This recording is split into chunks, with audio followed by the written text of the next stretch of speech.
ये कहानी है एरिक की। एरिक कौन है? एरिक एक फायर फाइटिंग कंपनी के अंदर काम करता है, एक फायर फाइटिंग सर्विसेज के अंदर काम करता है। एरिक एक रात को अपनी ड्यूटी कर रहा होता है, उसी समय रात को 3 बजे एक लेडी का कॉल आता है और वो बहुत ज़ोर ज़ोर से चीखने लगती है। वो चीखने लगती है, मुझे बचाओ, मुझे कुछ समझ में नहीं आ रहा है, मुझे क्या करना है, मेरी हालत बहुत ज़्यादा ख़राब है, मैं पूरी लहू लुहान हो रखी हूँ, आप मेरे को मेरी मदद कीजिए। तो एरिक पूछता है, ओके मैम, आप बताइए आपको क्या प्रॉब्लम है। वो बोलती है, मुझे कुछ भी नहीं पता, आप मुझे बचाइए, मुझे कुछ समझ में नहीं आ रहा, आप मुझे बचाइए। That lady was really very very frightened. अब एरिक भी यहाँ पर परेशान कि भैया प्रॉब्लम क्या है, प्रॉब्लम तो बताओ। लेकिन वो प्रॉब्लम भी नहीं बता रही थी। तब एरिक ने बोला, कोई बात नहीं मैम, आप मुझे ये बताइए आपकी लोकेशन क्या है, मुझे कुछ नहीं पता, आप मेरी मदद कीजिए, मुझे कुछ समझ में नहीं आ रहा है, मैं क्या करूँ, मैं अकेली हूँ मेरे घर के अंदर। तो एरिक ने जब लोकेशन पूछी तो उनको लोकेशन भी नहीं पता थी। उसके बाद में एरिक बोलता है, अच्छा मैम कोई दिक्कत नहीं है, अगर आपको लोकेशन नहीं पता है तो आप मुझे ये तो बताइए आप कौन से शहर से बात कर रहे हैं। मुझे कुछ नहीं पता, आप मेरी मदद कीजिए, मैं बहुत ज़्यादा परेशान हूँ, मुझे शहर भी नहीं पता, मुझे कुछ भी याद नहीं है। तो एरिक बोलता है, कोई दिक्कत नहीं है मैम, आप एक काम कीजिए, आप मुझे अपना नाम बताइए। मुझे मेरा नाम भी नहीं पता, मुझे कुछ भी नहीं पता, मैं अपना नाम भी नहीं जानती, मुझे ऐसा लगता है कि शायद मेरे सर पे चोट लगी है। तो एरिक वहीं पे समझ जाता है। उसके बाद में एरिक बोलता है, एक काम कीजिए मैम, आपके पास में जो फ़ोन है, जिस टेलीफोन से आपने मुझे कॉल किया है, उस फ़ोन की कॉन्टैक्ट लिस्ट को ओपन करके देखिए, वहाँ पर शायद आपको अपने घर का लैंडलाइन नंबर मिल जाएगा, वहाँ पर शायद आपको अपने रिलेटिव्स के नंबर मिल जाएंगे, आप मुझे वो प्रोवाइड करवा दीजिए। वो बोलती है, मुझे ये सब कुछ नहीं पता, मेरी फ़ोन बुक के अंदर किसी का भी नंबर सेव्ड नहीं है।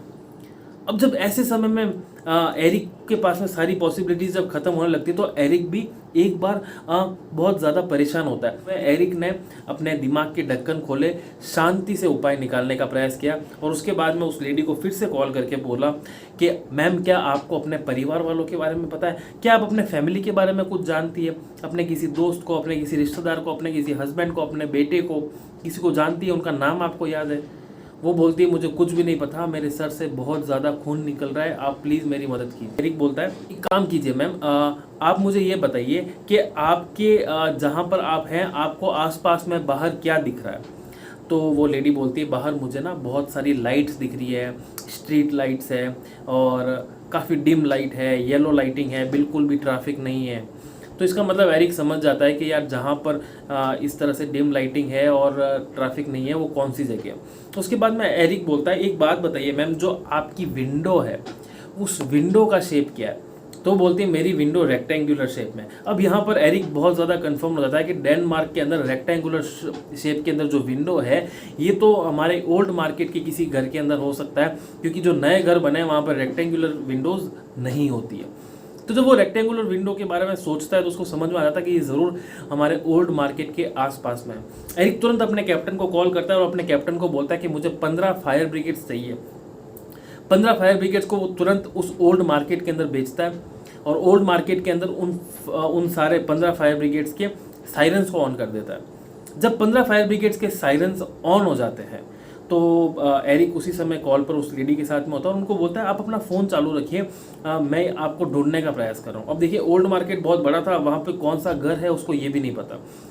तो जब वो उनसे बात कर रहा होता है तो बात करते करते 15-20 मिनट के टाइम पीरियड के दौरान एरिक को फ़ोन के ऊपर, उसी कॉल के ऊपर एक फायर ब्रिगेड का सायरन सुनाई देता है और वहीं पे वो समझ जाता है कि मेरा कोई ना कोई 15 में से कोई एक फायर ब्रिगेड जो है वो उस लेडी के पास में है। उसके बाद में वो अपने सारे फायर ब्रिगेड्स को कॉल करता है और एक एक करके सारे फायर ब्रिगेड्स की आवाज़ जो होती है, उनके जो सायरन्स होते हैं उनको ऑफ करता है। तो जब सायरन्स ऑफ होते हैं तब समझ में आता है कि 12 नंबर फायर ब्रिगेड जो है, जो ओल्ड टाउन के मेन रोड पे खड़ी है, वहाँ पर शायद ये लेडी है, क्योंकि सिर्फ उसी का सायरन चल रहा है और उसी की आवाज़ आ रही है।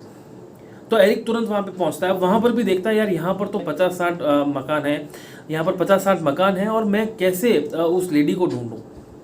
इतने सारे मकान को इतनी रात को अगर मैं डिस्टर्ब करूंगा तो अच्छा नहीं लगेगा, एक एक को मैं नॉक कर नहीं सकता, लेडी को पता नहीं है मेरे को क्या करना है। तो एरिक उसी समय एक और स्कीम लगाता है, अपने फायर ब्रिगेड में से लाउड स्पीकर को निकालता है और लाउड स्पीकर के ऊपर चिल्लाकर बोलता है, देखिए आपके आसपास में एक बूढ़ी लेडी है, एक बूढ़ी औरत है जो बहुत ज़्यादा परेशान है, उसके सर पर चोट आ रखी है, उसको कुछ भी याद नहीं है। आप सभी से निवेदन है कि आप कृपया करके अपने घरों की लाइट्स बंद कर दीजिए, क्योंकि जब आप अपने घरों की लाइट बंद करेंगे, सिर्फ एक ही घर में लाइट लगेगी तो मैं समझ जाऊंगा कि कौन से घर में वो लेडी है। सभी लोग उसकी बात मान जाते हैं और तुरंत सारी लाइट्स ऑफ होती है और वहीं पर उसको पास में एक लाइट ऑन दिखती है जो उस लेडी का घर था।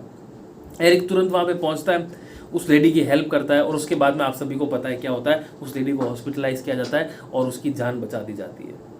अब देखिए, इस स्टोरी के माध्यम से मैं आपको क्या बता रहा हूँ, आपकी ज़िंदगी में भी ऐसा होता है, आपकी बिजनेस में भी ऐसा होता है, आपकी लाइफ में, आपकी करियर में भी ऐसा होता है कि आप कई बार ऐसे गलत डिसीजन ले लेते हैं या आप कई बार अपनी ज़िंदगी में ऐसे मोड़ पर खड़े होते हैं जहाँ पर आप डिफ़िकल्टीज़ के अंदर होते हैं। उस डिफ़िकल्टीज़ के दौरान आपको कुछ भी नहीं सोचता, आप सिर्फ अपने दुख के बारे में सोचते हो, अपनी पीड़ा के बारे में सोचते हो, आप पॉसिबिलिटीज़ पे फोकस नहीं कर पाते। इसमें कोई गलत नहीं है, हम आम इंसान हैं, ये सभी की ज़िंदगी में होता है और ये इतने सालों से होता आया है और आगे भी होगा। हम हमारा ह्यूमन नेचर बदल नहीं सकते। जब हम दिक्कत में होंगे, जब हम परेशानी पे होंगे तो हमें परेशानी दिखेगी, दैट्स रियली राइट। लेकिन यहाँ पर आपकी ज़िंदगी में एरिक कौन है? अपने आप से ये सवाल पूछिए कि आपकी ज़िंदगी में एरिक कौन है?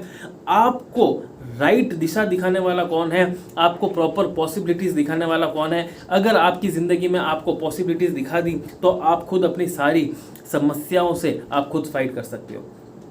विचार कीजिएगा कि आपकी ज़िंदगी में पॉसिबिलिटी स्कैनर कौन है? क्या आपने खुद ने कभी अपनी डिफ़िकल्टीज़ के दौरान पॉसिबिलिटीज़ के ऊपर फोकस किया है? नहीं किया है तो पॉसिबिलिटी स्कैनर ढूंढना शुरू कीजिए। पॉसिबिलिटी स्कैनर कौन है सर? हम लोग हैं। पॉसिबिलिटी स्कैनर कौन है? आपके फाइनेंशियल कंसल्टेंट, आपके चार्टेड अकाउंटेंट, आपके बिजनेस कंसल्टेंट, जो लोग आपको आपके बिजनेस को बड़ा करने में हेल्प करते हैं, आपके बिजनेस डेवलपमेंट टीम, आपके एम्प्लॉयज़, आपके पार्टनर्स, सभी लोग पॉसिबिलिटी स्कैनर्स हो सकते हैं।